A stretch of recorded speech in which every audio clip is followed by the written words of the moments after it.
Hello, everybody! Duckyworth here, and I'm here for my next live film reaction. And I have a pretty interesting one to have a look at today. It is the 2006 animated film Romeo and Juliet Sealed with a Kiss. Yes, that Phil Nibbelink project that he did all by himself on, he animated all by himself on by drawing into his tablet onto Flash over a period of like 4 years. He did all the animation by himself, and just before I go into any of the review or any thoughts about the film, nothing of what I say is against Phil Nibbelink himself. I mean, he works on every single bit of the animation by himself. And for what I can remember from what I have seen this film before, it's impressive that he managed to do all the animation just one guy. I mean, some parts of it looked impressive even just for like what would be like for a group of people. But it's like when it comes to Phil Nibbelink, when he went into directing and producing animated films all by himself, this does look better than the other two projects which he did, which were the Puss in Boots and the Leif Erikson one, which involved the characters looking very, very wavy and very awkward in a lot of their movements. I mean, this film does have some pretty awkward moments in it, but animation-wise, it does look much more.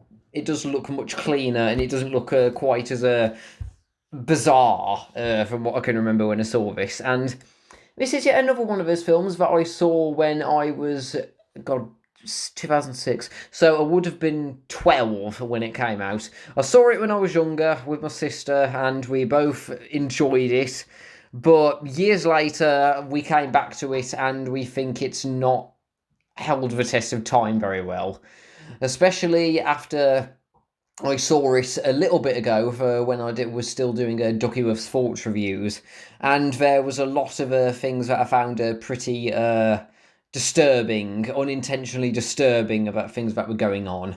And I mean, I did do Shakespeare in school. It's like I did plays, but the one that I did was more Richard III and The Tempest. I didn't really do Romeo and Juliet, but I did know the basic gist of the premise. Obviously, Romeo and Juliet, it's these two, the Capulets and the Montagues, and Romeo and Juliet fall in love with each other, and they try to elope against their family's wishes. There's this one guy, I can't quite remember which family he's from, Tybalt. He wanted to marry Juliet, so but Romeo's friend Mercutio and Benvolio, his two friends. I think Mercutio ends up spoilers for the play. I think he ends up sacrificing himself to save Romeo at some point.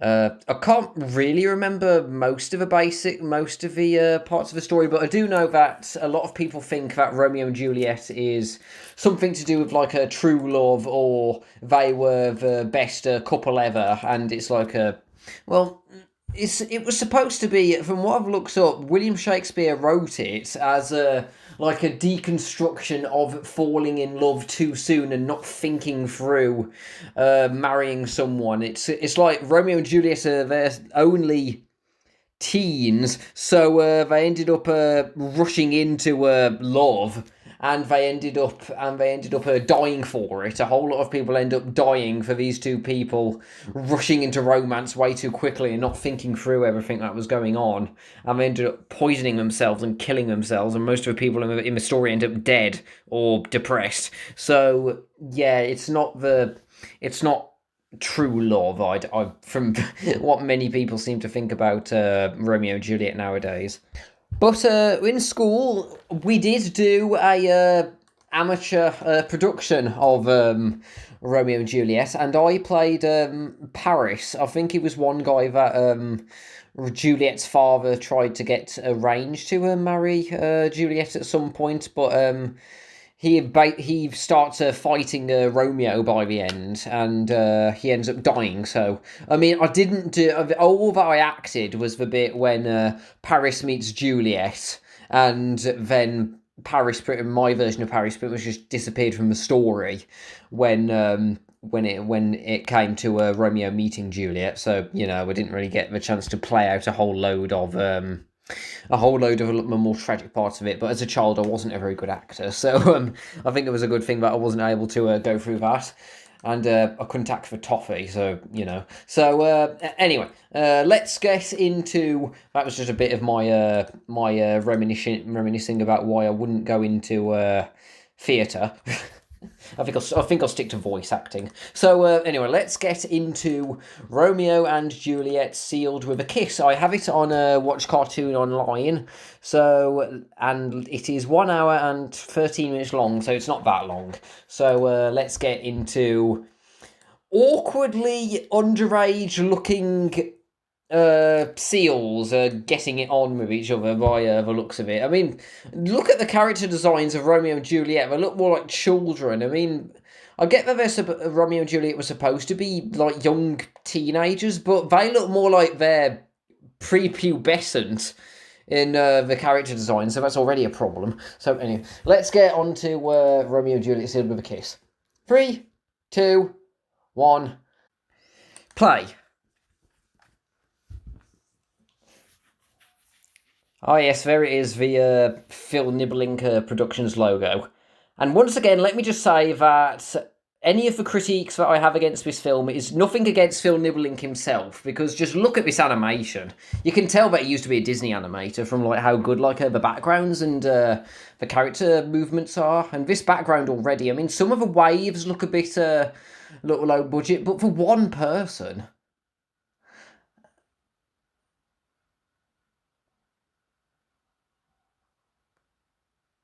This looks a bit like the set of Pebble and the Penguin, looking at some of these. This looks like many of the places where... what was that brown dot moving there? Big water! There it is, there's Kiar already. Ah, bright light.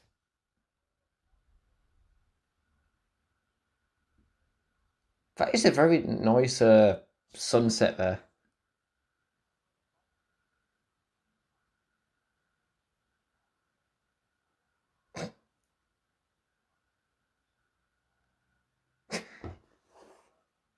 Yeah, you can... I love the...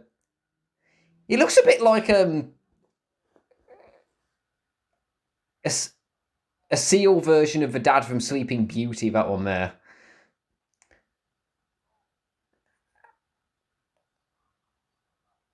Who were very underage.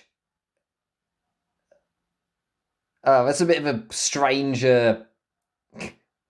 yeah, it is a little bit strange. It had like the classical-esque music, and now it's going into jazz. Yeah,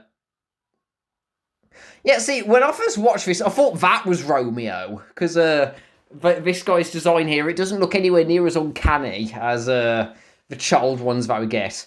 But no, this is... Oh, wait, how did you not see him? He was right in front of you.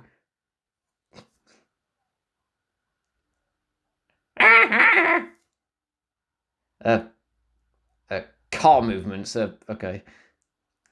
No, it is still a Phil Nibbelink's solo project, so there are still some really weird bits, like the weird animation sounds. Oh, here he is, Makusho. I do remember not liking this guy very much when I saw it, when I saw this film for the first time. And once again, Makusho looks more like he'd be more. His character design looks more like it'd be more fitting. Uh, yeah, but Ben Verlier's voice is a little bit sounds a bit strange.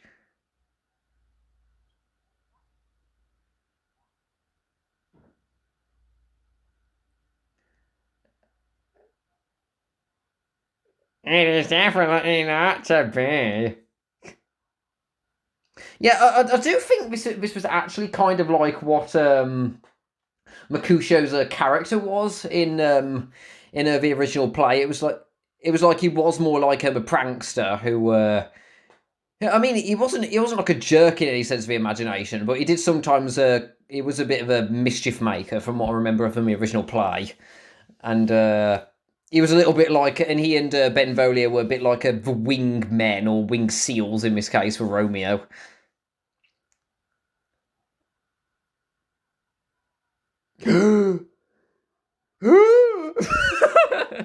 Whether all of it just go up and just go.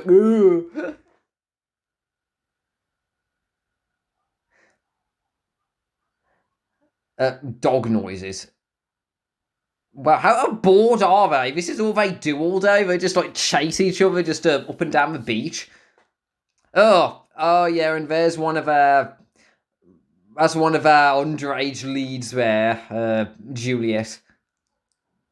He looks like a seal. Yeah, I think I said he looks a bit like what was the king from what the king of the dad father of Philip? Oh, and now they're burping at each other. Gross. What was the name of the Philip's dad from Sleeping Beauty? Yes, we get it. This is a Shakespeare play. You keep putting in.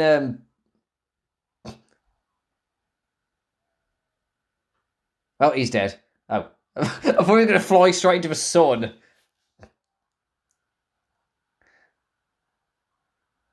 Yeah, I mean, there are some bits of the. What happened to their bodies there? They look a little bit more plump than usual. Anyway, when it comes to like you can see with some of the character movements that some of them are repeated, but most of it is it's still like most of it is still pretty fluid. Again, just for one guy. What's Benvolio doing there? He's being useless.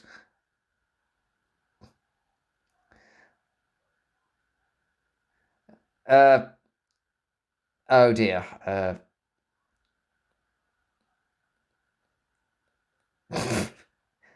And and some of the cartoon movements are pretty amusing, and some are like the Looney Tune. What happened to Benvolio's eye there? His eyes started going. All right. Apparently, God. Actually, is this supposed to be like emulating like how mood changes are done in like theatre? Is that what like the colour scheme is trying to do here, rather than poor swordfish, rather than uh, uh it's a ew ew I guess it's supposed to be like a leopard seal, but it just looks like he's got a ball shoved up his nose.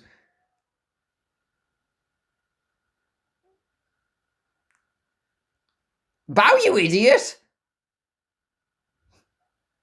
Huh. Oh, just why he flicks his.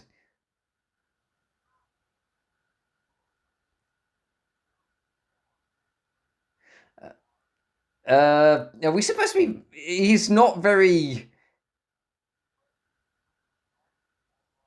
I know he's trying to be threatening, but just it is a bit distracting just seeing his giant nose just fly about, even when he's threatening to banish them to Shark Island if they cause trouble. But from what I remember from the original play, the Prince of Verona, it is Verona, isn't it? Anyway, he was like someone who was like the lawkeeper, and he was getting tired of the families like constantly arguing with each other. But I don't think he wasn't a bad guy. From what I can remember from the original. Yeah, but here he's taking on a more antagonistic role. Ew. To be honest, I think the creepy red walrus from Pingu is a bit more threatening than him, because he doesn't have a giant beach ball on his face like flopping about like every couple of seconds. But even though the animation is still good for what it is, sometimes it's like the character models. It's like some of them change a little bit quickly from frame to frame.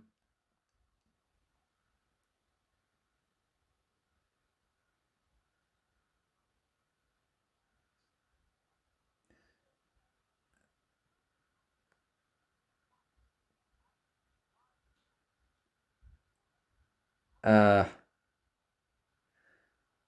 oh, oh yeah, yeah. That's a smart idea, isn't it?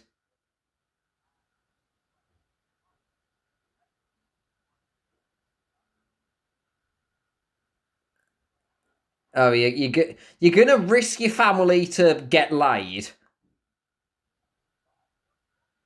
There's Romeo. And God is not pleased with him, or Mufasa's ghost.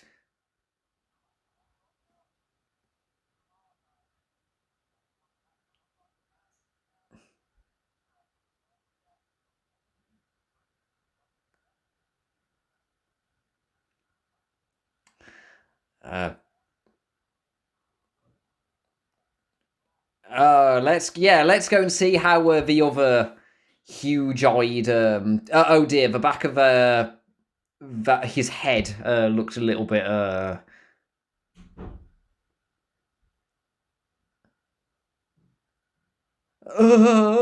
anguish.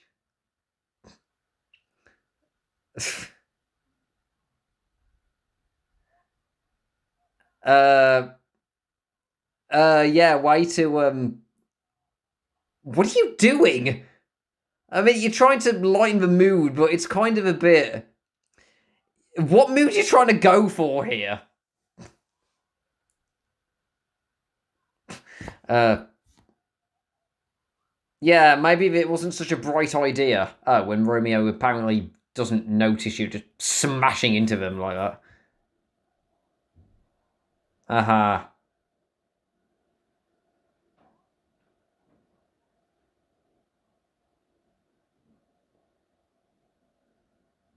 Oh! Oh, Jesus! Oh, his eyes! It's like a jump. Yep. Song. Uh, okay. Uh, uh, okay, we're just jumping into a song out of nowhere. Uh, wait. Oh, what the? You do not look good in drag.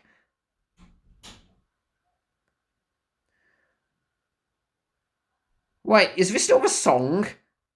Because this isn't. He's not really singing. He's just talking along to the. Yeah, this is jellyfish. Yeah, this isn't a song. It's just him talking along to the theme, to the music here.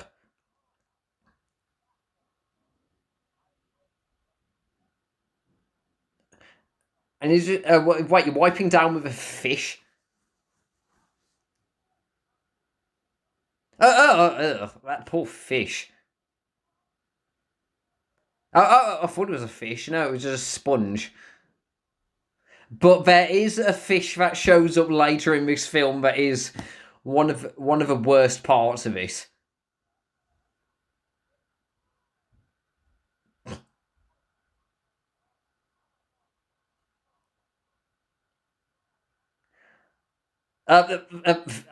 There it is. There's the fish. Ugh. Why giving bedroom eyes to the? Okay, this is a little bit more like this is a little bit more like singing, but the actor is not a very good singer there. Oh, and then he why was that fish with a very baby-like voice giving him bedroom eyes? Okay. Ugh. Okay, now you want to go to the party, even though you just said you don't want a party girl. Uh, uh, okay, I know absolutely nothing about Romeo so far. I mean, I don't know whether he had much character without before like jumping into the romance thing in the original play, but okay, Sebastian and other crabs. Oh dear, Robbie from Pingu is getting his funk on apparently. um, Why does she look so young? Ugh.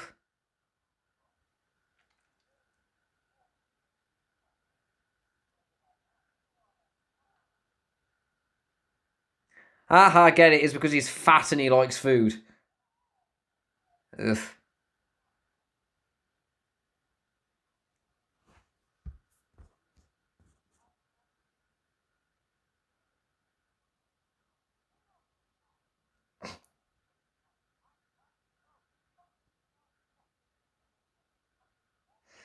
Ugh. Wait, how can you? Wait, how big is he? His model seems to change size pretty so often. I do really like the sunset designs here. Uh, oh yeah, that's gonna work.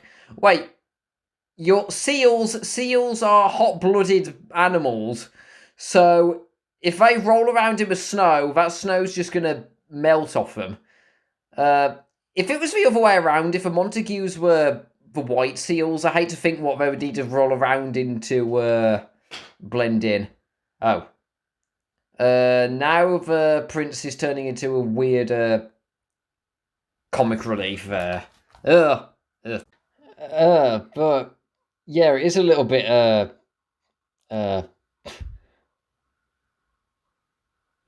yeah, seeing the prince just becoming like this uh oh dear. Uh ew. Ew. Uh great acting there from Juliet. Yeah, judging by the size of a prince compared to Juliet here, that is a very now this is getting even creepier here. Oh god, look at his nose. Uh, ew. Bad touch. This is getting into a very bad touch territory here. Ugh. Oh yeah, this is gonna go well. I think the version of the film that I have is the audio being a bit skippy. Uh, Hopefully it'll fix itself at some point. But I mean, I do have a basic idea of what's going on. But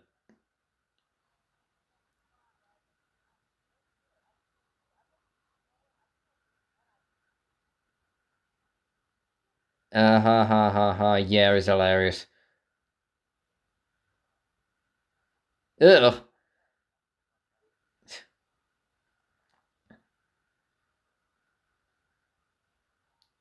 Ugh. Ouch.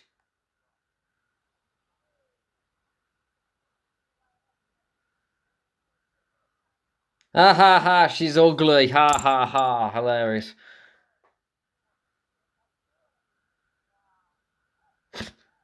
My only character design is food. Ugh, you don't even know her and you're already giving her goo goo eyes.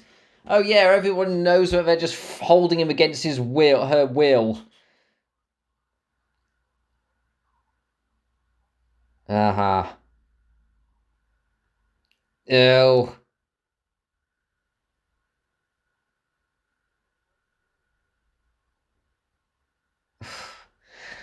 This feels really weird. I mean, I know that you can have cop villains being comical and frightening and threatening at the same time, but he's he's not pulling off either. I'll start. Oh god, this film is very very uncomfortable.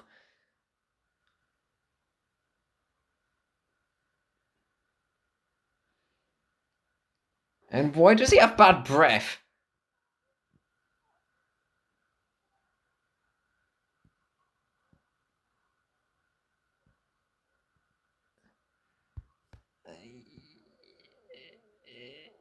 Yeah, this is so weird.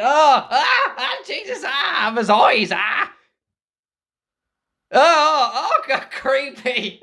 Creepy! Yay, we've only just met and now we're giving each other goo eyes. And once again, that was the point of the original play, but yeah.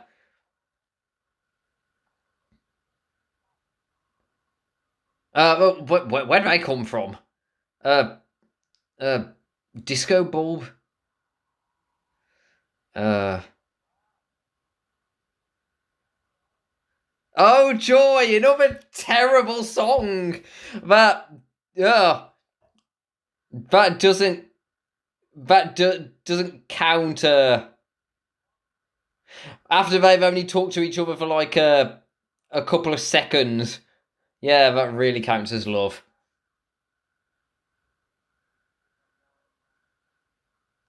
Tell me about it. If. Ugh.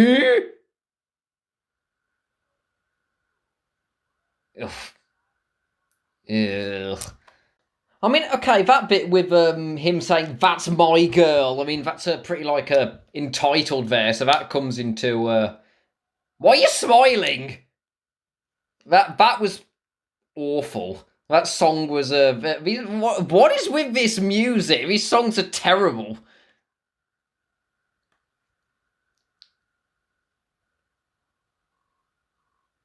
Okay, stop. Stop with the kissing. And I mean, you haven't really established him much as a Casanova to just like keep giving loving smooches whenever you're out maneuvering beach ball nose.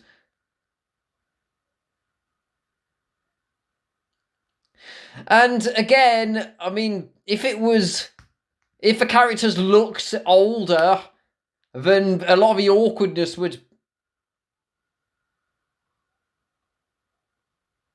And you barely talk to her, so why are you having all these creepy? It is actually pretty creepy how we're just coming on to each other so soon.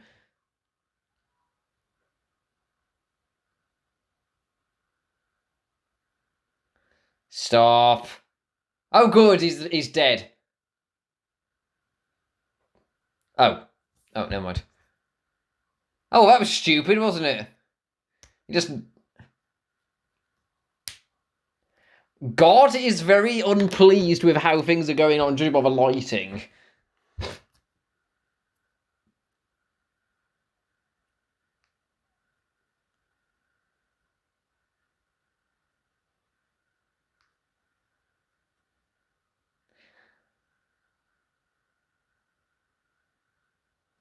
Uh. Yeah, mate! Mate, don't shove your own daughter into his chest like that! Can't you see how... Can't you see how much of a creep this guy is? He's forcing himself into someone that looks like 20 or 30 years young, not 40 years younger than him.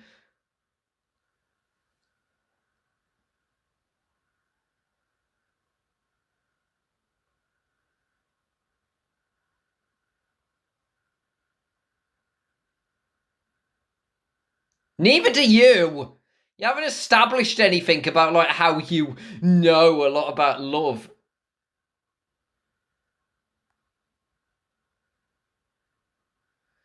Were Romeo and Juliet this flat in the original story? I mean, Mercutio and Benvolio are a bit obnoxious at times, but they do have more character than Romeo does. Oh, and here's the balcony scene, I take it. After 30 seconds of interaction, they're suddenly, I guess they're in love with each other. I guess.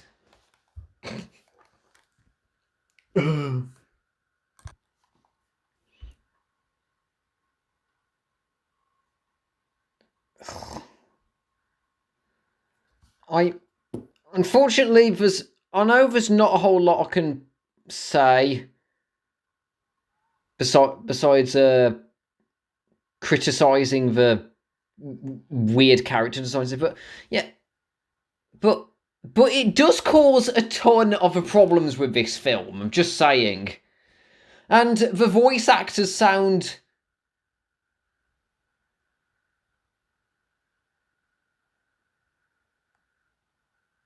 A fish of any other colour would still smell as sweet. I mean, if you try to, oh, don't say you can take me when you look like, oh, ew. I can be any colour you want. Taken out of context, that could sound like a very concerning thing to say to someone.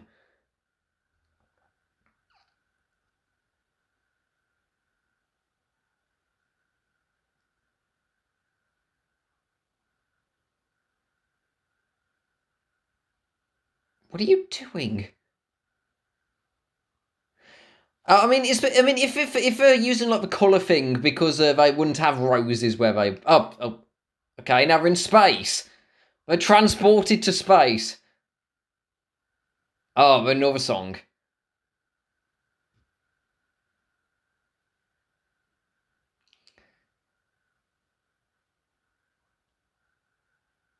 Uh,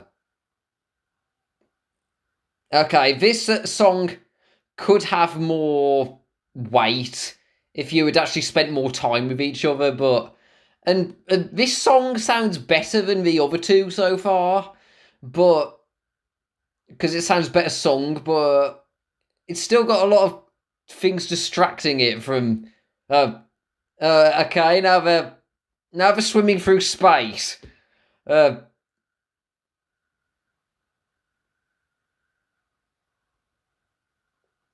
they should look older. Come with me. It's Sephiroth is unleashing supernova. Let's just fly into it together. What is this?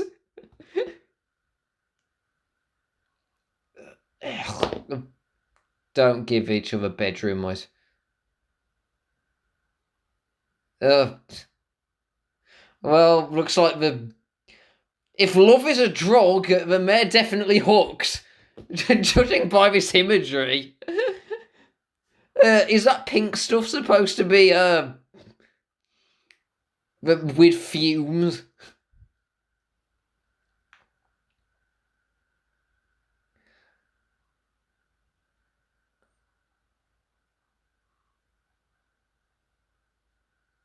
But you never know. We've no. Oh, and now they're dead. I guess flown into the. Oh, what? Oh, what is he? Coming, Daddy. That just reminds me of that Pinocchio film with "Thank you, Daddy."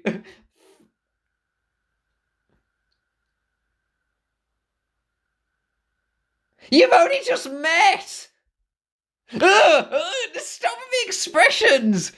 Ew.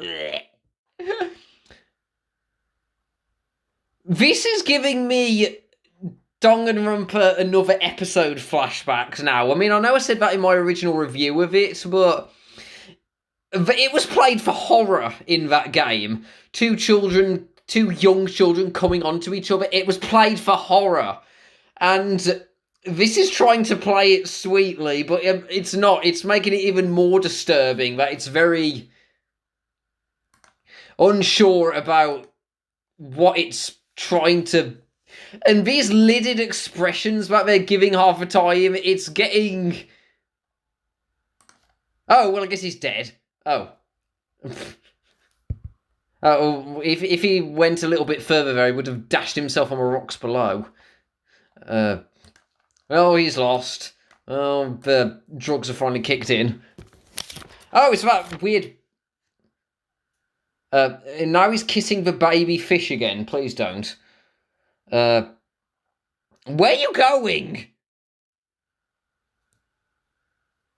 Oh, Why are you kissing? And now he's making out with every single fish that he can come across.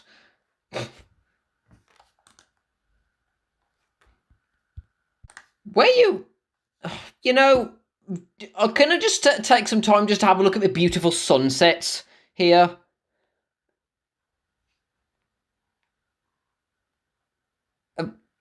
Tomorrow? Why are you... yeah, I think the whole theme of this story was supposed to be about rushing into marriage, but why are you marrying into the prince? Anyway, let's see what these two are doing.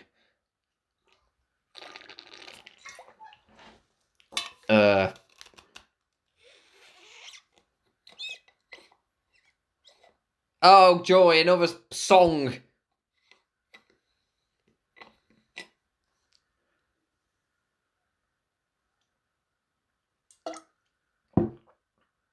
Yes, we get it, ha.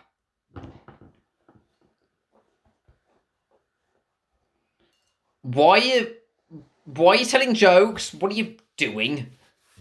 What are you doing? No, this is just...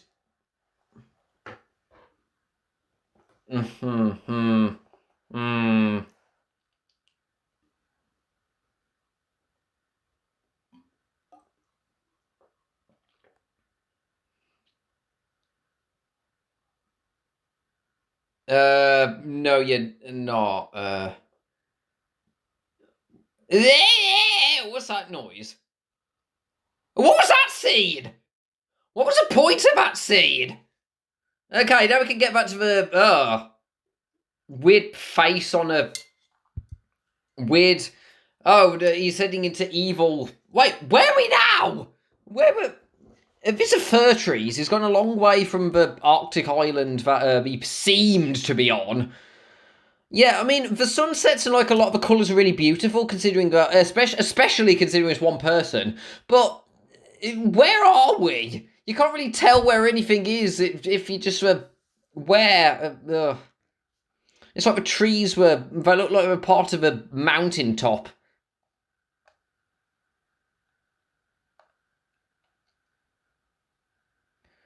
You'd already made an otter, okay? Squirrel Merlin as an otter is Friar Lawrence.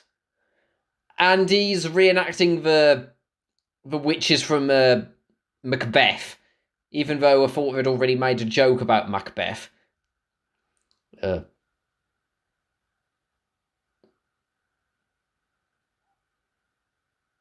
Lost.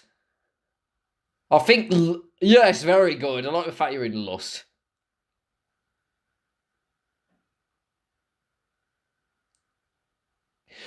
But I do remember Friar Lawrence was like the best friend to...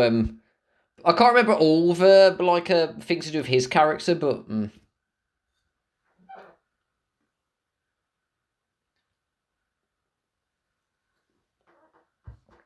Well, he's mad and insane, but not for the reasons that you're highlighting.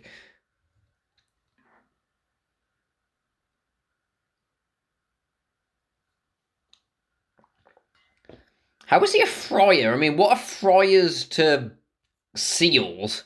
Well, then again, I have princes, so...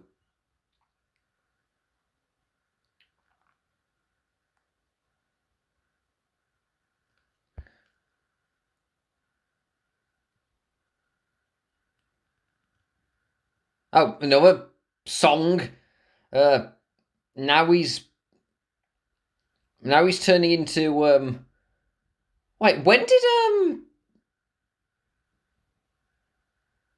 Oh, so he's thinking about bringing the two together will help bring the families together.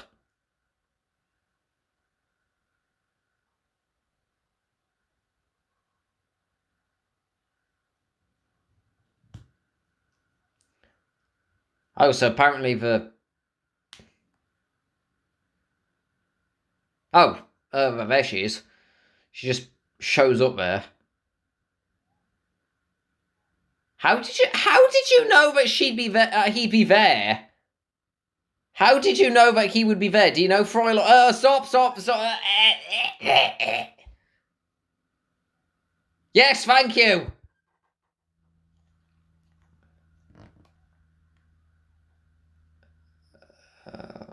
Please stop.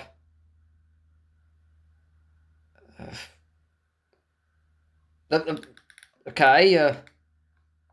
Wait, where's the organ? And if you don't have anyone to watch you, then what exactly makes this and why is that the thing that I take issue with? You're getting married without. Oh, I mean, once again, I imagine that was some. Okay, some of those movements there was a bit strange with them like coming close together like that. Yay, they're married with absolutely no one around. So, well, I mean, I guess secret marriage, and they wouldn't allow themselves to. Their families wouldn't allow themselves to get married like that. But okay, still a bit. Yes, sun going into the sun, because this film is a thing with flinging people into. Oh ah!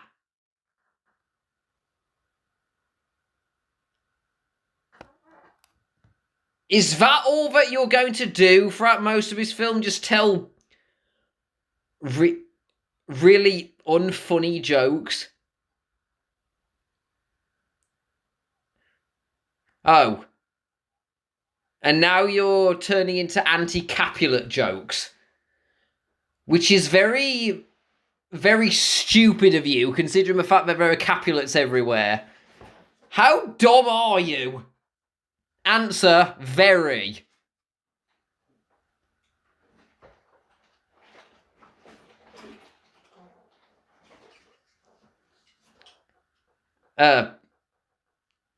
Kill him! Can you just kill him now? Just stop all the annoying jokes. That's not funny. That is... Can you hurry it up, please? This is annoying. That's not funny. That was pointless. Just like... Okay, where are we now? Nicer music. The music's nice. I mean, other than some of the terrible singing, most of the instrumental score is nice. Wait, where are we? Oh no! Oh no! They're at the Titanic. Really, Phil Nibbelink? You're throwing them at the Titanic, and what did they just swim past all the corpses that was down there, and the rapping sharks and the octopuses with dogs' faces and all the other insanity that oh great, and now there's still electricity working on the Titanic apparently, because that would go. Oh hey, look, wait, is it the Titanic or is it supposed to be a completely different ship altogether? It does look like the Titanic, just looking at it here. And they have a nightclub down there. And all the... I mean, I do like the concepts of sea creatures, like... oh, it's the crabs from earlier. What are they all doing there? I mean, I like the concept of, like, sea creatures, like, using sunken ships as, like, clubs or bars or something like that, but, why would you use the Titanic? Why would you want to associate the Titanic with this? What, you hit him? Ah ha ha ha. Hilarious. Okay, can you move on, please? Stop with your awkward flirting. Oh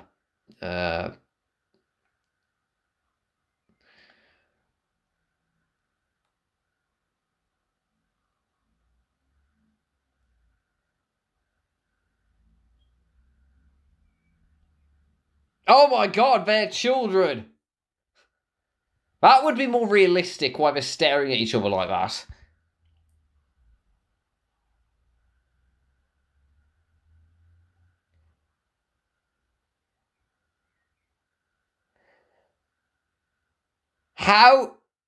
How do you know? How do you know the Capulet? How do you know that they're the Capulet and the Montague? How do they have such a? How do they have such a? How do they know you down here? How do the Capulet? Why are you trying to kill them? Is it really that big a deal? I mean, I would have thought that it wouldn't be any problem to anyone but their families. I mean, why do you care?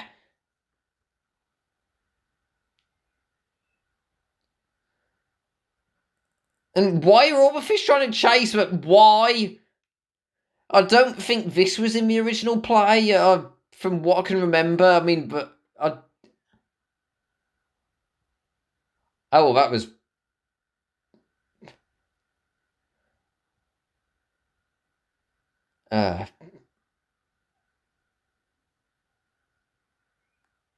Uh, Fun fact: this fish was played by Phil Nibbelink's daughter. And apparently, okay. Now we have backgrounds with colours, and now they're in it looks like the tropics or a much warmer climate. So yeah, okay. Now we can tell where things are, and it's not just part of the background or something.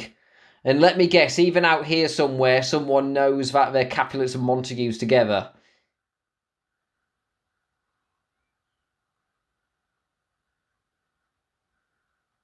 How can you know them? How do you know them? Why do you care? I mean, they're just two families of seals just on a some rock somewhere. Do you really hold that much? Yes.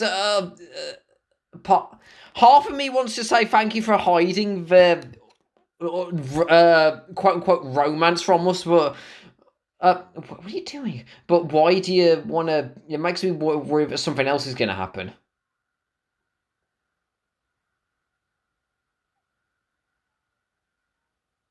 Oh, oh.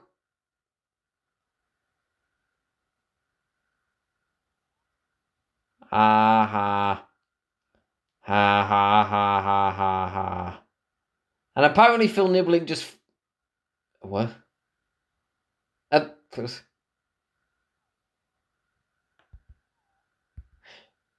you had no problem! You had no...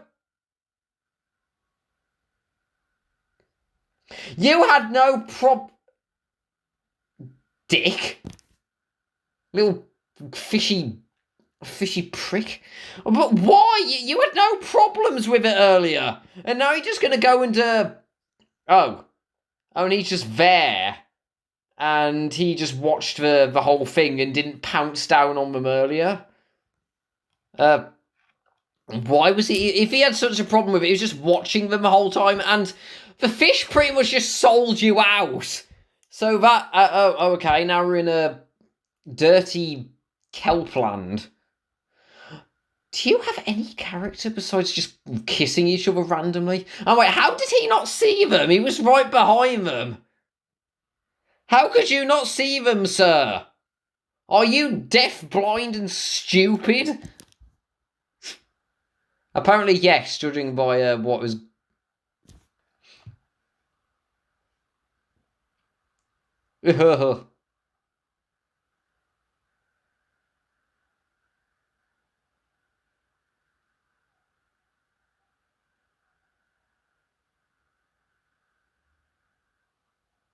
Wait, what?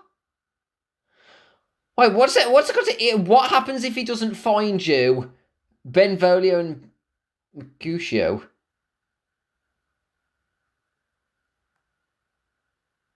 You're not funny and you're not tragic in any way. And stop making car sound effects. Why are you here? Anyway, why are you... Oh, look, he's still here making pointless anti-Capulet jokes.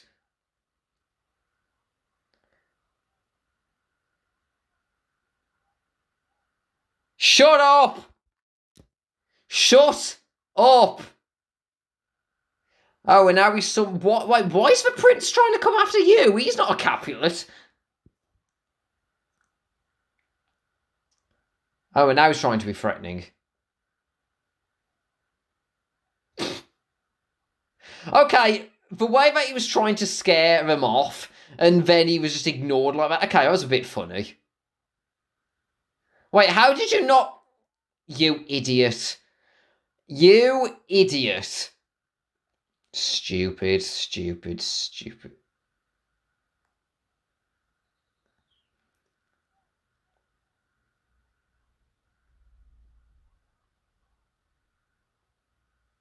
Oh, and now he's just going to continue making jokes to the guy who wants him dead. Who wants him and Romeo dead. Wait, now he's shaking, but make up your mind. Is it supposed to be hilarious? It's too much of a... You can have funny and threatening villains at the same time. But you just jump back and forth way too much.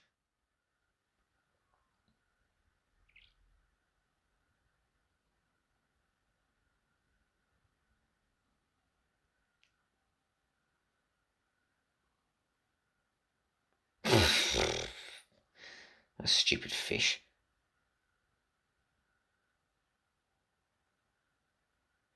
And why do you want Juliet anyway? I mean, you're pretty much the ruler anyway, so it can't be any,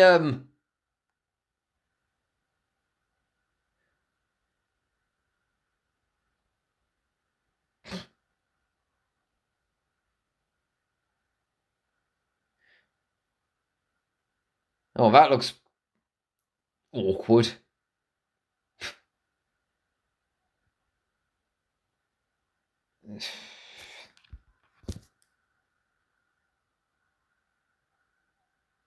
Oh, goodbye. You really were pointless, weren't you?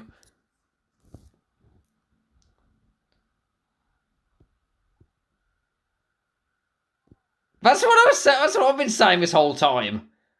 Once again, like boinging sound effects. Like, what are you trying to go for? It's just going back and forth between mood whiplash. Oh, and now the storms are... Shut up.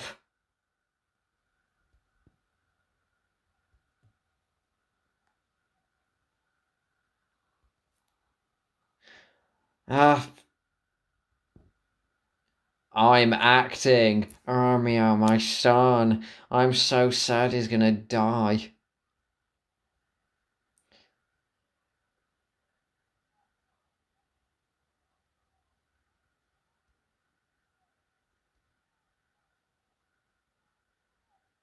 Oh, shut up.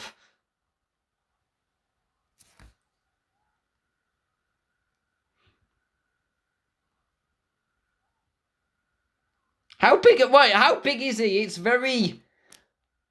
I mean, I know leopard seals are pretty big, but... Hurry up! Yes, thank you!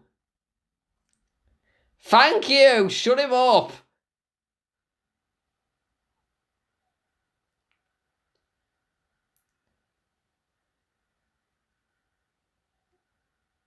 Because you're an idiot?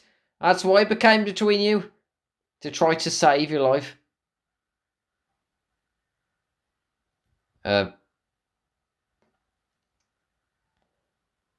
Well, you brought that on yourself there. You just let go of the... You just let go of it by yourself. You pretty much... If that killed him, you pretty much killed yourself. By just letting go of a cliff like that. And if you didn't do it already by just making all the stupid jokes all the time, leading to everyone dying.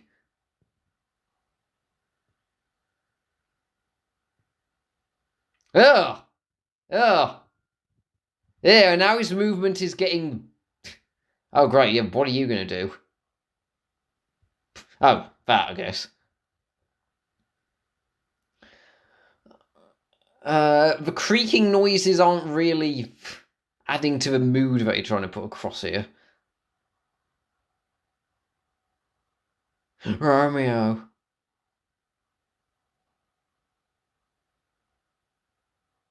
Wait, I thought that Mercutio fell in that same place and he landed deep in the water, but they fall in the same area and they land on land?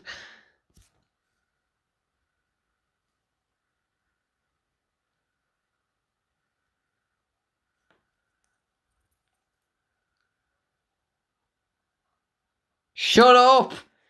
This is not the time or the place for your awkward humour or baby talk. And once again, so I mean, there are times to work in like a working with humour, working humour in like a darker moments, but to work in like dark in humour in like a leave a tension, but it feels weird the way they're trying to like go between the two moods without building to anything.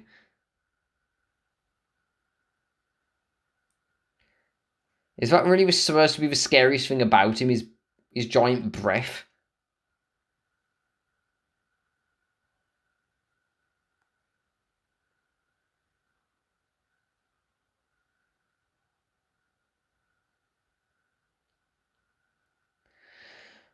Wait, how is he supposed to get over there if we always have like the sharks? I mean, I know that in the original story for killing Tybalt, it was because Romeo killed Tybalt in the original play that Romeo ended up getting banished in the first place. But he could pretty much just swim back at any point. I mean, it's just one big leopard seal.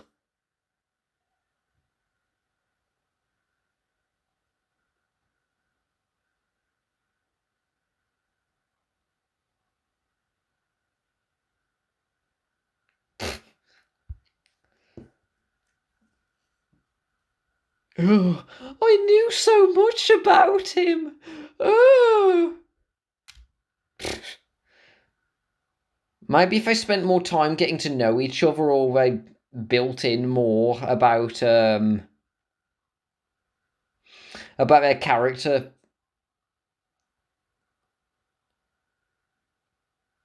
Yes,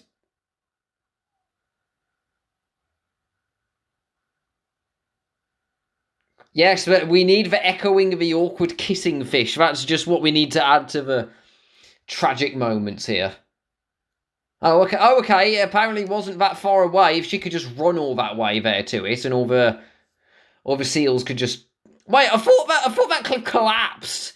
Didn't that cliff collapse? The one with the tree on it. I thought it broke earlier. What's this?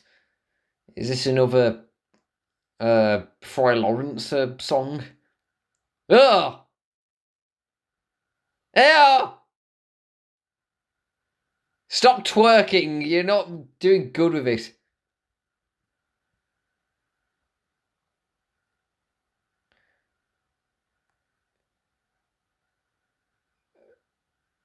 Uh,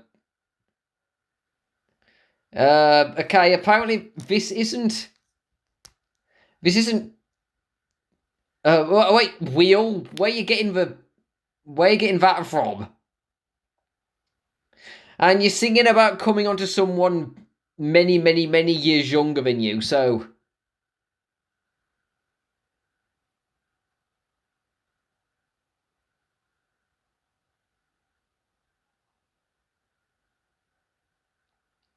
And wait, why are you bathing in lava? Why are you killing yourself? Why are you bathing yourself in lava? No, you're really not. Well, that was pointless. Yet another terrible, pointless song there of the prince apparently pronouncing himself thickest eligible bachelor on the coast. But yeah, it wasn't building his sex appeal up any points, mate. I'm sorry. Uh, Ew.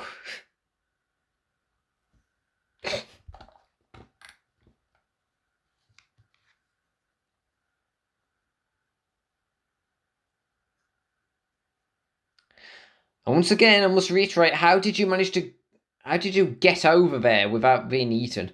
And how a fish get over there without being eaten?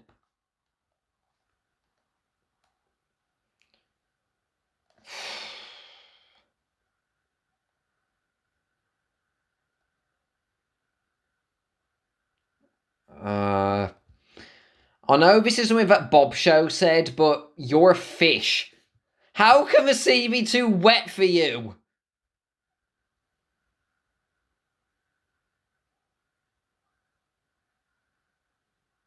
What are you talking about?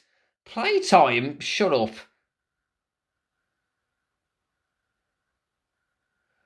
The clouds parted. It's the worst thing ever. No! No more songs, please! No one said yes. Don't. Twinkle to why? Why are you singing Twinkle Twinkle Little Star? And why is it working in a...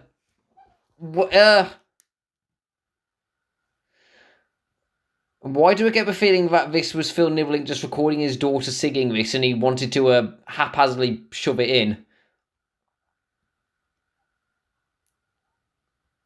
Well, that was pointless.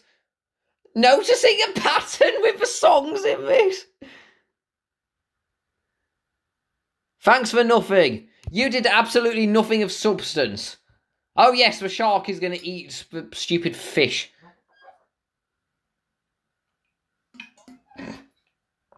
Back to Skull Island.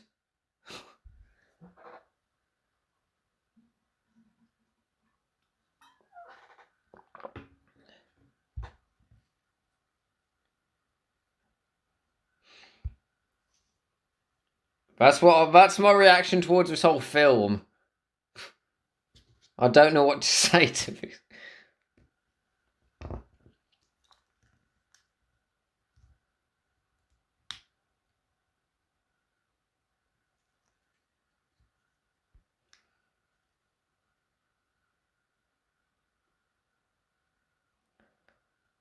The characters have started wave warping.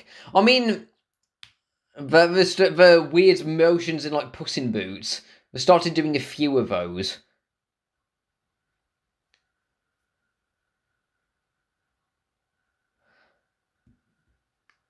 Oh my gosh, yes, my inner Ursula is calling to me.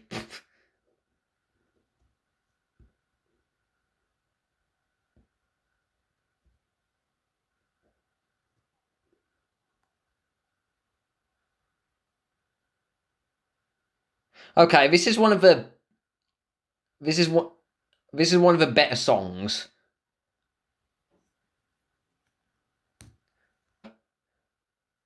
This is like what happened in the original play.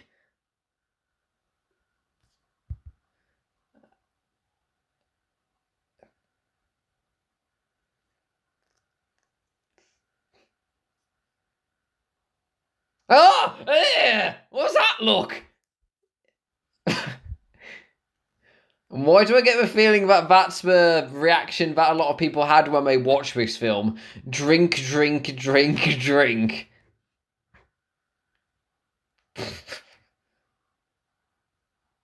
What? What? You're alive? How are you? How are you alive? Okay. Now we get a crabs with a trumpet.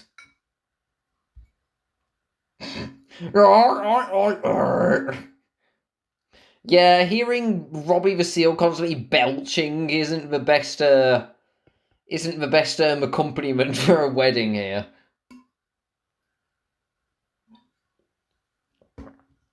I don't have any problems with it being with seals, but I wonder why they decided to do it with seals.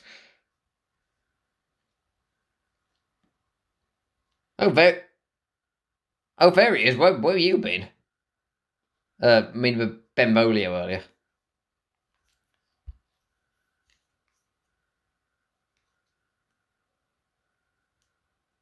You just saw her move! You just saw her breathe!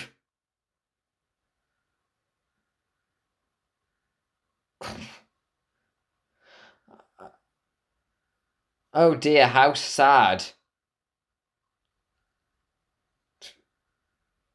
You can see her breathing! Oh yeah, this is gonna work well. You're just carrying her, like...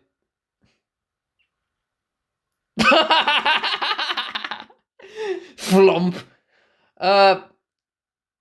Okay, well, he's... Oh, and you just trip over her? Well, she's probably suffered a brain aneurysm from like I just dropped her on the ground like with pretty considerable force.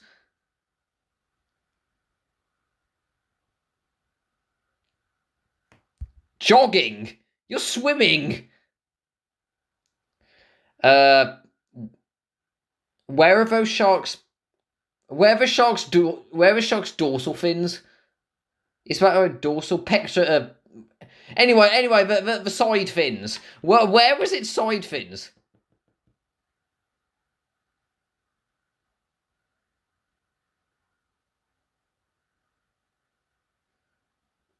What are you doing? All right. More weird comedy. That wasn't really funny. You know, I would have thought they would have tried to flesh out Romeo and Juliet's character, but they're not really doing a very good job at it, are they?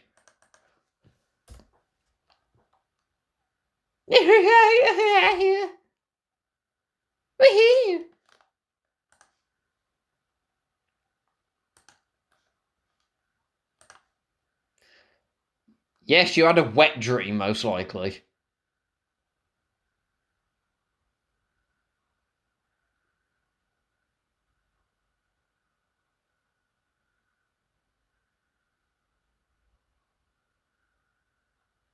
Yeah. That's probably the... Yes, I know it's supposed to represent his despair about everything, but that was a bit weird how it seemed to go like for wasted for... Oh, and now it's a colour again. Oh, it was just went. Well, you're on Shark Island. Is there only like one shark? And again, if you just banished there, and then you can just swim back to shore so easily, when the only shark is distracted.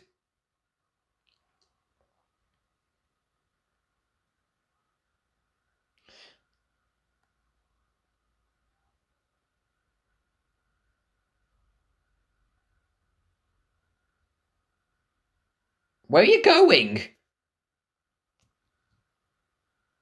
Oh no, it's the place where she used to be. That balcony there.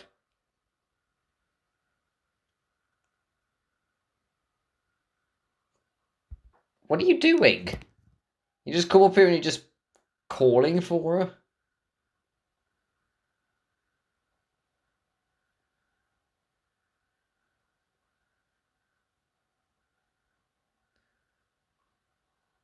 How angry does he get? It's funny how when he's angry, he can just boil water with his rage.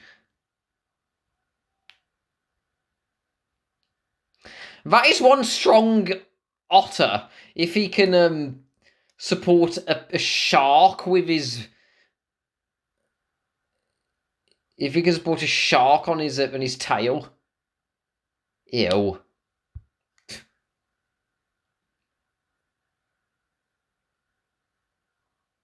Big water! Again! Grubs up, boys! Seagulls, but yeah, they do peck what? Ew! Ew! Why are you rapping? Ew! Why are you rapping about feeding your tail to a shark? Ow!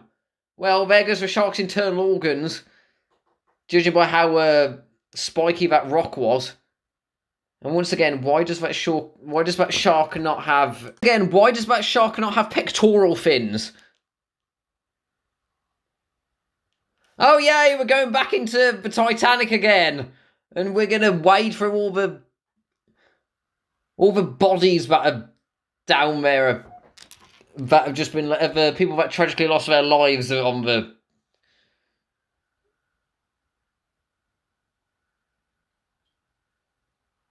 And where are all those other fish that were partying here earlier?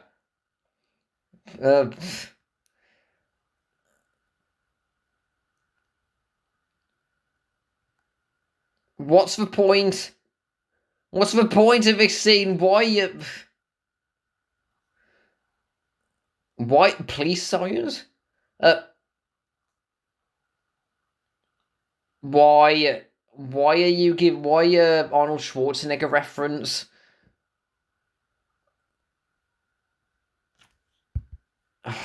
What are you gonna do? What are you gonna kiss the thing to death?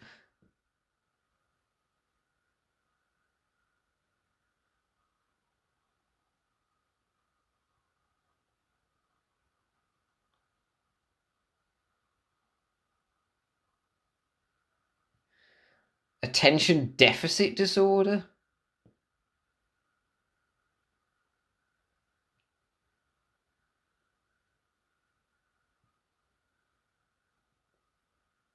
Oh no, there's more of a...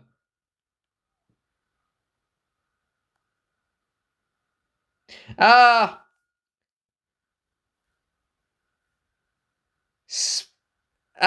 no, the horror. Wait, you can eat them. Wait, you just open your mouth and eat them. How threatening.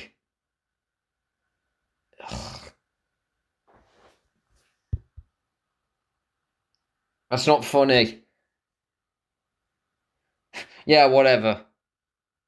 Yeah, whatever. That's just the fish is a failure to be cute.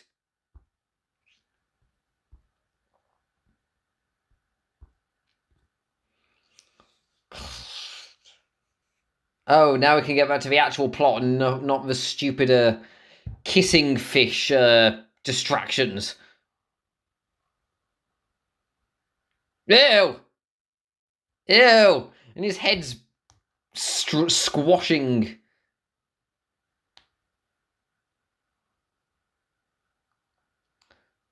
Some of those Capulet seals look more like Goofy.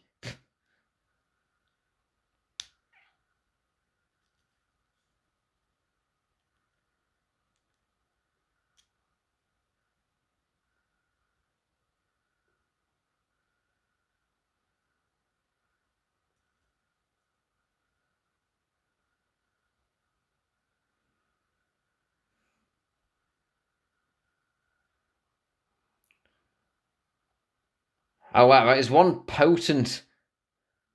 Oh, love is a drug and he's dead for it. And once again, because they cut out Paris, then that just means that the potion itself ended up killing... supposedly killing him off.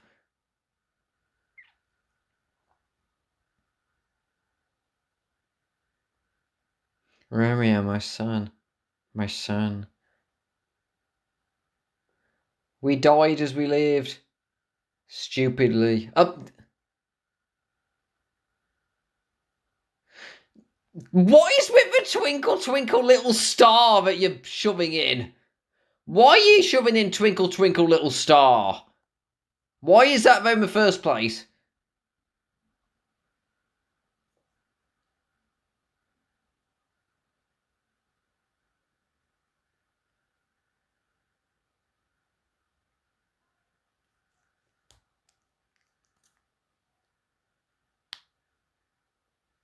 Shut up!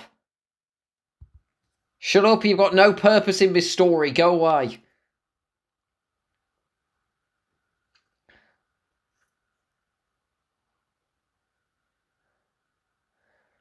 You know... Whoa! Let's all stretch and tween together.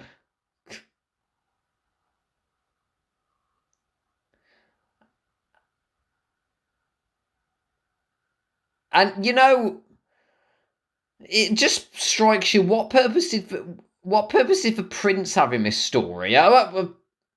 When you think about it, the prince in this version is ultimately pointless. Ha ha ha. From annoying character to annoying character. Time and place.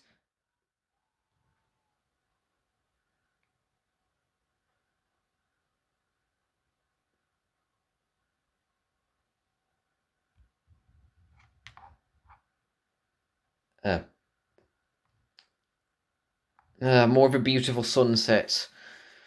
Or sunrises. These colours are... If anything, this film has really beautiful colour schemes. I will give it that. And the animation. Yay, we're alive, and the original point of the play was lost in our creepy underage romance.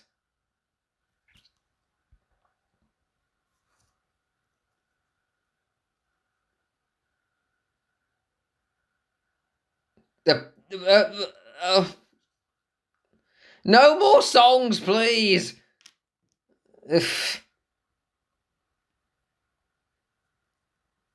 Oh yeah, that guy.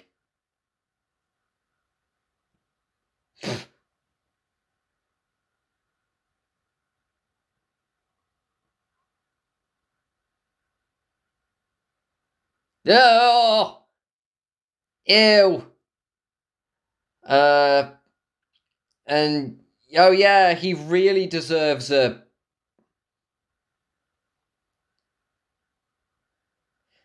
Oh yeah, he really deserves a significant other after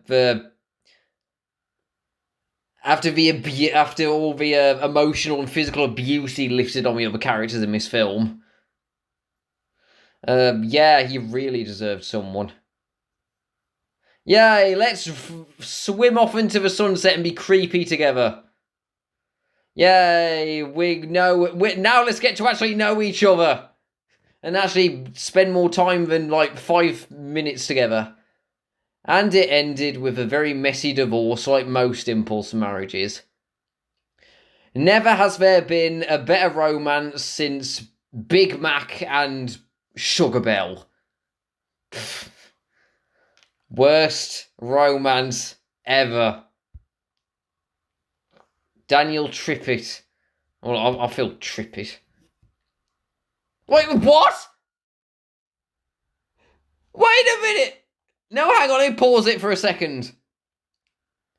The two actors who played Romeo and Juliet were siblings?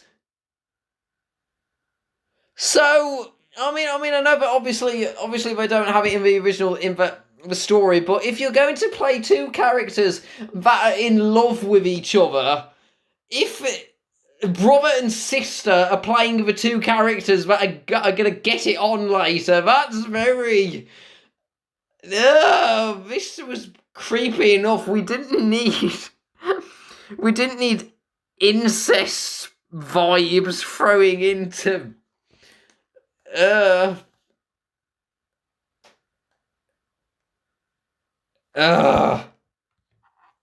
Shut up. I don't care. I don't care why the Tony Anselmo. I don't care about you kissing fish.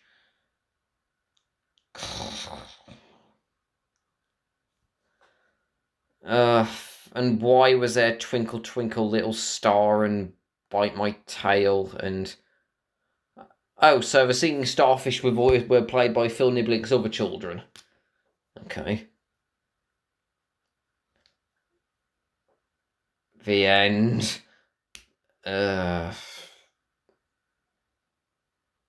Bog off.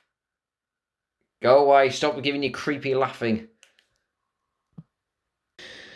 So, So, how was that after watching it again for the first time in quite a few years? Well, it wasn't great. If judging by my reaction is any kind of a indication for how I eventually found it, but it is.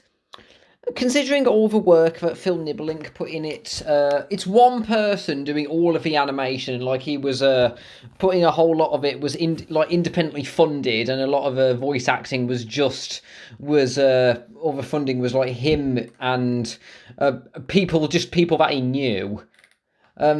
So I mean, considering like the small crew that they were working with, it is actually pretty impressive for they were able to pull off a lot of things like the animation, but it's just like the writing, the characters, and even some bits of the animation being inconsistent. That it's like credit where credit's due, but it didn't turn out the greatest.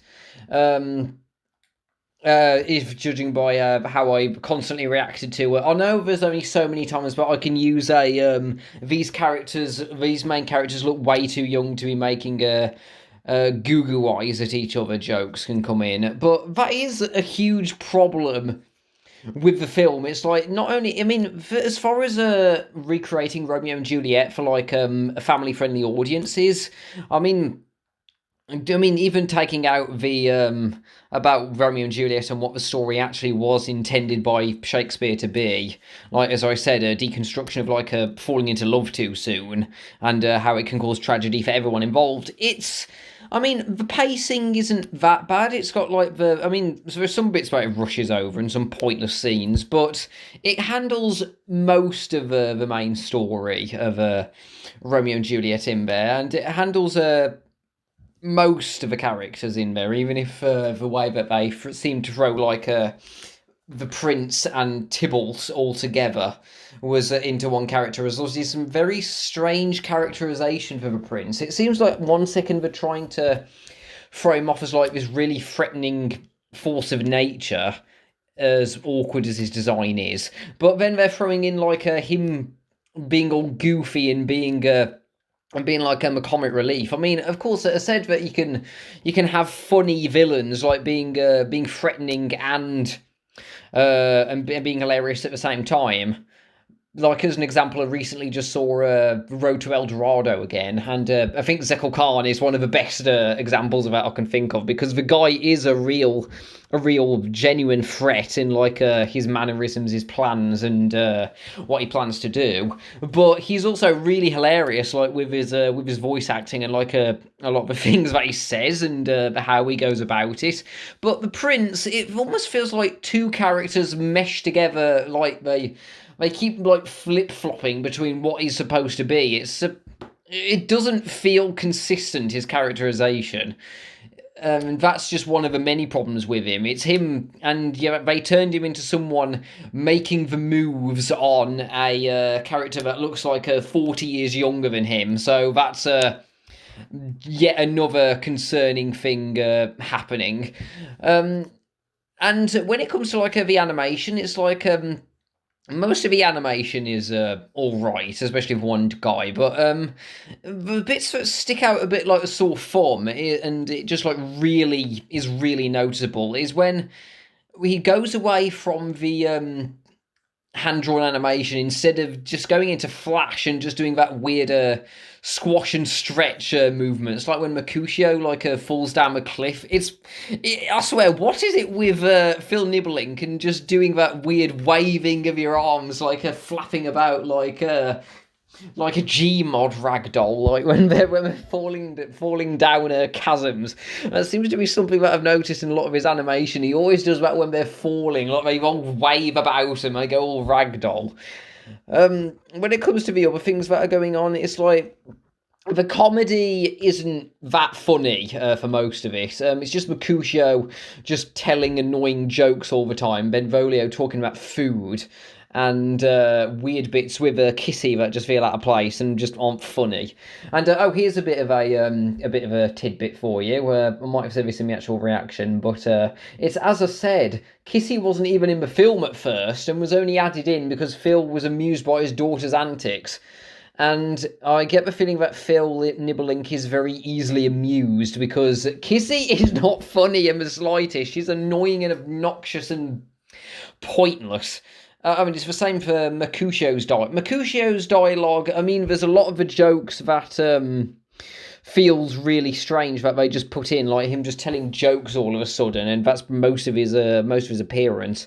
But I mean, Chris Albers, I think he was a better at ad-libbing than the stupid thing with Phil Nibbelink's daughter.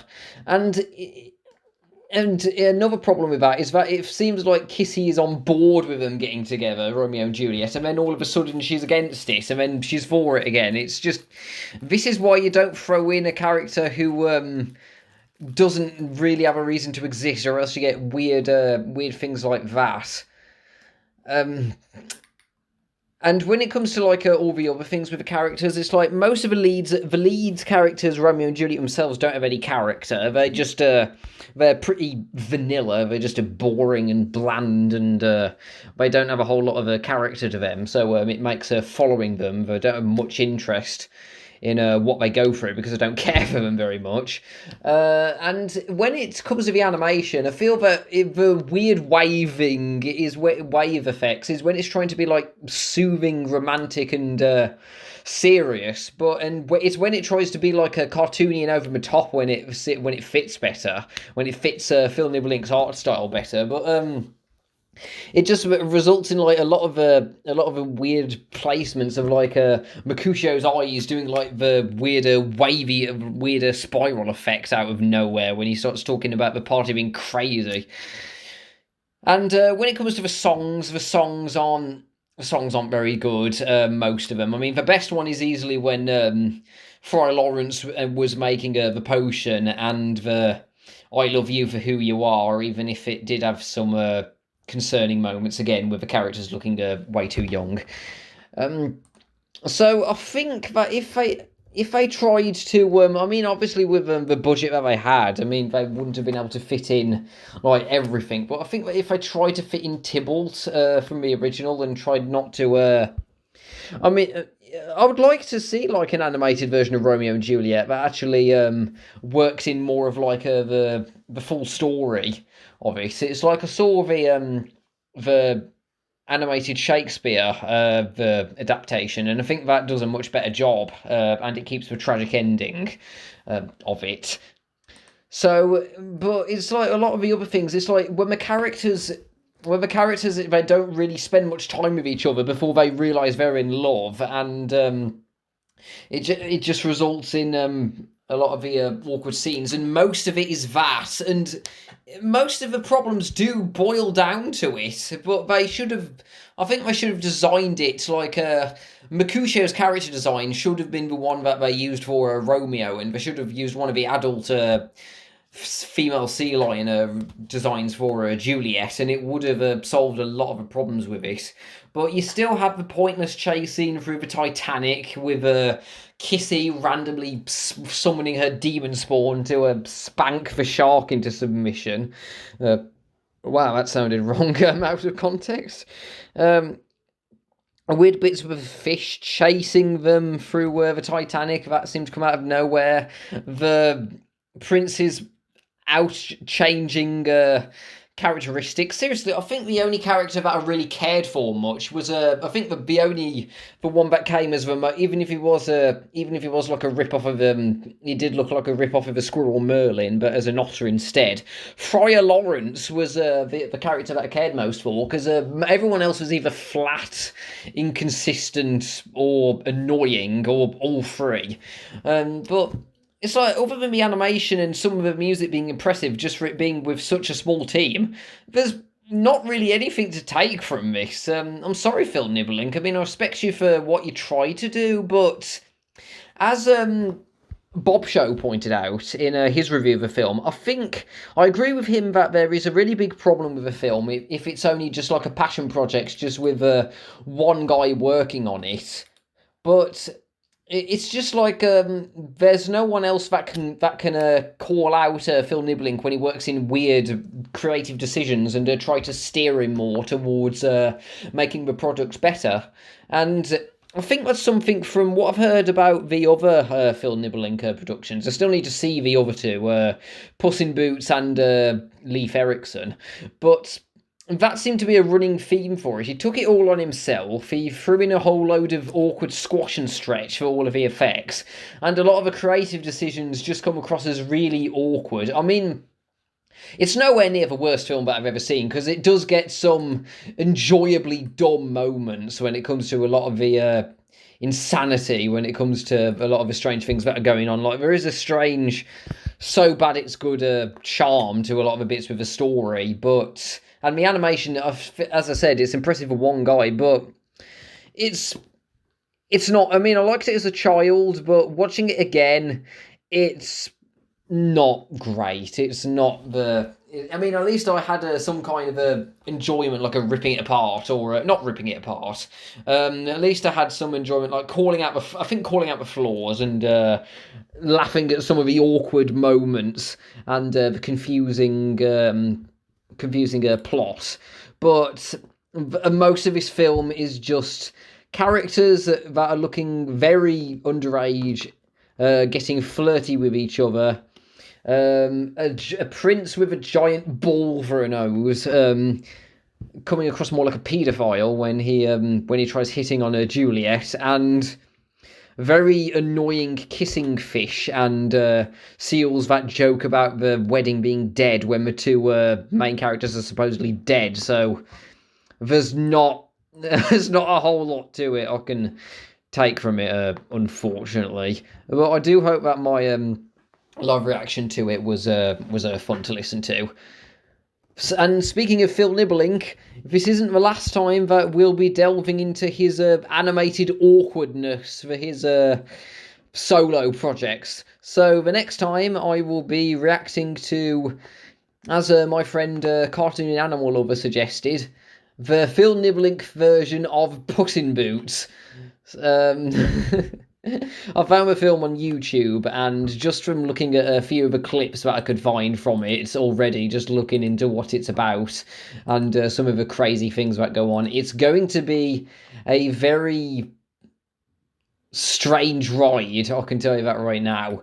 So I shall see you all later, everybody, and I shall talk to you all later. Duckyworth, out. Bye, everyone.